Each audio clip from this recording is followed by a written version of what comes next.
सामान्य नागरिक विकसित भारत के मिशन को ड्राइव करने वाला है। ये बजट एक फोर्स ये बजट सेविंग्स को बढ़ाएगा, इन्वेस्टमेंट को बढ़ाएगा, कंजम्पशन को बढ़ाएगा और ग्रोथ को भी तेजी से बढ़ाएगा।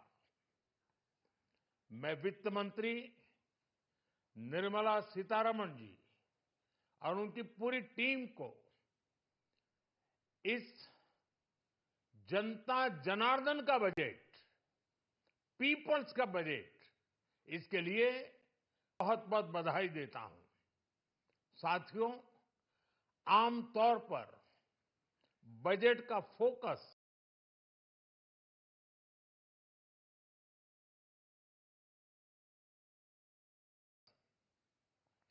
इस बात पर रहता है कि सरकार का खजाना कैसे भरेगा,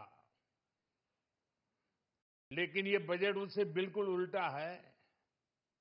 लेकिन बजट देश के नागरिकों की जेब कैसे भरेगी, देश के नागरिकों की बचत कैसे बढ़ेगी और देश के नागरिक विकास के भागीदार कैसे बनेंगे, ये बजट इसकी एक बहुत मजबूत नींव रखता है। साथियों, इस बजट में रिफॉर्म की दिशा में महत्वपूर्ण कदम उठाए गए हैं। न्यूक्लियर एनर्जी में प्राइवेट सेक्टर को बढ़ावा देने का निर्णय बहुत ही ऐतिहासिक है। ये आने वाले समय में सिविल न्यूक्लियर एनर्जी का बड़ा योगदान देश के विकास में सुनिश्चित करेगा। बजट में रोजगार के सभी क्षेत्रों को हर प्रकार से प्राथमिकता दी गई है। लेकिन मैं दो चीजों पर ध्यान आकर्षित करना चाहूंगा, उन रिफॉर्म्स की मैं चर्चा करना चाहूंगा जो आने वाले समय में बहुत बड़ा परिवर्तन लाने वाले हैं। एक, इंफ्रास्ट्रक्चर स्टेटस देने के कारण भारत में बड़े शिप्स के निर्माण को बढ़ावा मिलेगा, आत्मनिर्भर भारत अभियान को गति मिलेगी। और हम सब जानते हैं कि शिप बिल्डिंग ये सर्वाधिक रोजगार देने वाला क्षेत्र है। उसी प्रकार से देश में टूरिज्म के लिए बहुत संभावना है। महत्वपूर्ण 50 टूरिस्ट डेस्टिनेशन, वहां पर जो होटल्स बनाएंगे, उस होटल को पहली बार इंफ्रास्ट्रक्चर के दायरे में लाकर टूरिज्म पर बहुत बल दिया है। इससे हॉस्पिटैलिटी सेक्टर को, जो रोजगार का बहुत बड़ा क्षेत्र है, और टूरिज्म जो रोजगार का सबसे बड़ा क्षेत्र है, एक प्रकार से चारों तरफ रोजगार के अवसर पैदा करने वाला एक क्षेत्र को ऊर्जा देने वाला काम करेगा। आज देश विकास भी, विरासत भी, इस मंत्र को लेकर चल रहा है। इस बजट में भी इसके लिए भी बहुत महत्वपूर्ण और ठोस कदम उठाए गए हैं। 1 करोड़ पांडुलिपियों के लिए संरक्षण के लिए, मैन्युस्क्रिप्ट के लिए ज्ञान भारतम मिशन लॉन्च किया गया है।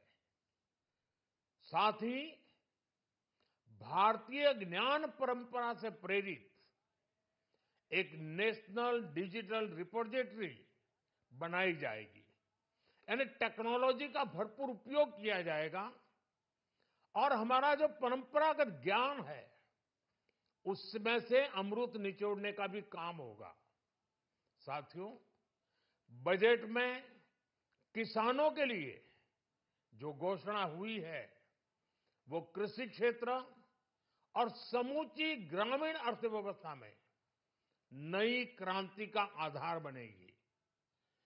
पीएम धन धान्य कृषि योजना के तहत 100 जिलों में सिंचाई और इंफ्रास्ट्रक्चर का डेवलपमेंट होगा। किसान क्रेडिट कार्ड की लिमिट 5 लाख तक होने से उन्हें ज्यादा मदद मिलेगी। साथियों, अब इस बजट में 12 लाख रुपए तक की आय को टैक्स से मुक्त कर दिया गया है। सभी आय वर्ग के लोगों के लिए टैक्स में भी कमी की गई है।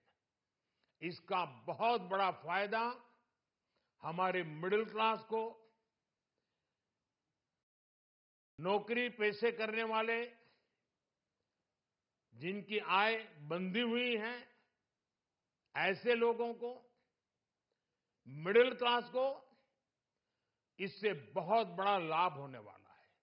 उसी प्रकार से जो नए नए प्रोफेशन में आए हैं, जिनको नए नए जॉब मिले हैं, इनकम टैक्स की ये मुक्ति उनके लिए एक बहुत बड़ा अवसर बन जाएगी। साथियों, इस बजट में मैन्युफैक्चरिंग पर 360 डिग्री फोकस है ताकि एंटरप्रेन्योर्स को, एमएसएमई को, छोटे उद्यमियों को मजबूती मिले और नई जॉब पैदा हो। नेशनल मैन्युफैक्चरिंग मिशन से लेकर clean tech, leather, footwear, toy industry जैसे अनेक सेक्टर्स को विशेष समर्थन दिया गया है। लक्ष्य साफ है कि भारतीय प्रोडक्ट्स ग्लोबल मार्केट में अपनी चमक बिखेर सके। साथियों, राज्यों में इन्वेस्टमेंट का एक वाइब्रेंट कॉम्पिटिटिव माहौल बने, इस पर बजट में विशेष जोर दिया गया है। एमएसएमईज और स्टार्टअप के लिए क्रेडिट गारंटी को दोगुना करने की घोषणा भी हुई है। देश के एससी, एसटी और महिला जो नए उद्यमी बनना चाहते हैं, उनको 2 करोड़ रुपए तक के लोन की योजना भी लाई गई है, और वो भी बिना गारंटी। इस बजट में न्यू एज इकोनॉमी को ध्यान में रखते हुए गीग वर्कर्स के लिए बहुत बड़ी घोषणा की गई है। पहली बार गीग वर्कर्स का ई श्रम पोर्टल पर रजिस्ट्रेशन किया जाएगा। इसके बाद इन साथियों को स्वास्थ्य सेवा और दूसरी सोशल सिक्योरिटी स्कीम्स का लाभ मिलेगा। ये डिग्निटी ऑफ लेबर, इसके प्रति, श्रम एव जयते के प्रति सरकार के कमिटमेंट को दर्शाता है।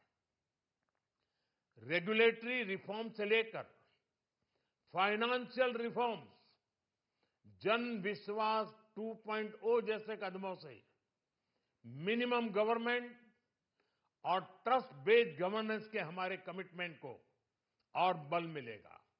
साथियों, ये बजट न केवल देश की वर्तमान आवश्यकताओं को ध्यान में रखता है, बल्कि हमें भविष्य की तैयारी करने में भी मदद करता है। स्टार्टअप के लिए deep tech fund, geospatial mission और न्यूक्लियर एनर्जी मिशन ऐसे ही महत्वपूर्ण कदम है। मैं सभी देशवासियों को एक बार फिर इस ऐतिहासिक पीपल्स बजट की बधाई देता हूं, और फिर एक बार वित्त मंत्री जी को भी